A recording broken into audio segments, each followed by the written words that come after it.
مين قال ان الدايت حرمان؟ هندلع الدايت النهارده بكيكه صحيه جدا ولذيذه وسعراتها الحراريه قليله جدا بالشوفان وبالموز.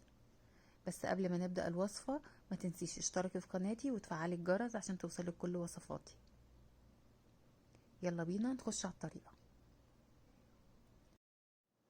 عندي كوبايتين من الشوفان، عليهم كوبايه ونص من الحليب السخن. هنقلبهم كويس مع بعض وهنغطيها لحد ما الشوفان يشرب الحليب ويبرد. عايزينها تبقى باردة ما تبقاش سخنة. عندي بقى 3 موزات، عندك موز بقى بايت مش عارفة تعملي بيه ايه، دبلان. اهرسي 3 موزات ناعم خالص معايا يبقى بالشكل ده، ما يبقاش فيه اي تكتلات. بعد ما الشوفان والحليب يبردوا ويكون شرب الحليب بتاعه كله، هنزل عليهم بالموز اللي احنا هرسناه.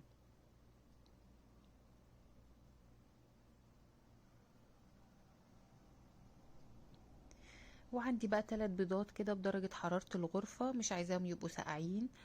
هحطهم وهحط عليهم فانيليا. طبعا البيض لازم يتحط عليه فانيليا عشان الزفارة بتاعه. وهنقلب المكونات دي كلها مع بعض.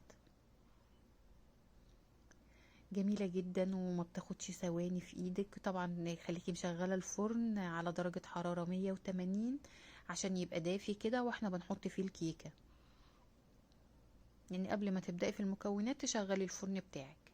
عندي 4 معالق من الكاكاو الخام، ومعلقة صغيرة من البيكنج باودر، ومعلقتين كبار من السكر. ودي خطوة اختياري، تقدري تستخدمي باكيتين سكر استيفيانا او سكر دايت اي نوع بتستخدميه، او تقدري ان انتي ما تحطيش سكر خالص. قلبتهم كلهم كده مع بعض. جهزت القالب بقى بتاعي وحطيت فيه ورق من الزبدة ونزلت فيه الخليط.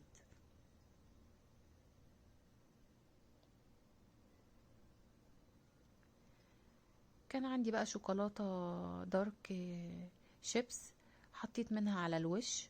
والخطوة دي اختياري، ممكن ما تحطيش عادي مش لازم. انا حطيت منها حبة كده على الوش. وكان عندي حبة لوز، حوالي 50 جرام من اللوز، قطعته شرايح طويلة وحطيتها على الوش عليه. تقدري تستخدمي سوداني، تقدري تحطي اي مكسرات تانية عايزة تحطيها، وتقدري ان انتي ما تحطيش حاجة خالص، اللي انتي عايزاه المتاح عندك اعمليه. بس كده دخلت الفرن على درجة حرارة 180. اخدت معايا بالظبط 40 دقيقة، وفي اخر دقيقة شغلت عليها الشواية اخدت لون كده من فوق واللوز اتحمر معايا. طلعتها بقى من القالب وحطيتها على كده على طبق. جبت بقى صوصات، كان عندي صوص كراميل لقيته خلصان فحطيت بقى شوكولاتة على الوش. ممكن تجيبي شوكولاتة خام وتسيحيها بمعلقة زيت في حمام مية دافية وتحطيها على الوش. لو انتي مش حابة الشوكولاتة ما تحطيش شوكولاتة. بس كده خلاص. انا عايزه اقول لكم الريحه بتاعتها رهيبه جدا جدا من وهي في الفرن. اول 10 دقايق بقى بتعدي ال10 دقايق الاولانيين كده وتبداي بقى تشمي الريحه بتاعتها. رهيبه بجد، لازم تجربوها. انا كنت متوقعه محدش من ولادي هيرضى ياكلها عشان خاطر انها بالشوفان، بس عجبتهم جدا. لو عجبتك الوصفه قوليلي رايك فيها، ويا ريت اشوف تطبيقاتكم في التعليقات. وبالهنا والشفا.